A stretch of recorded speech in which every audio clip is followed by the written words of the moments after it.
Today, 20th of June, we Iranian people support political activists and human rights defenders and Christian prisoners in Islamic Republic dictator regime. All of us say no to cruel regime in Iran and support human rights and freedom.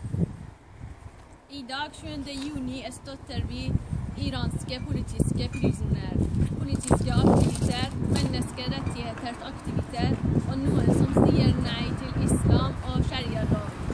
Jeg deres stemme. Biz bugün Cüne'nin 20'sinde İran'da siyasi hapishanede olan bütün kardeşlerimize, düşündüğümüze belirtmek istiyoruz. Onları işkence yapan ve onları öldüren İran'daki rejime karşı sesimize çıkartmak istiyoruz. ما ایرانیان در حال حاضر در اینجا بر علیه رژیم جمهوری فاشیستی ایران دور هم جمع شدیم برای حمایت از برادران و خواهرانمون که در زندان‌های نکبتبار جمهوری اسلامی ایران دارن شکنجه می‌بینن و جونشون رو از دست میدن.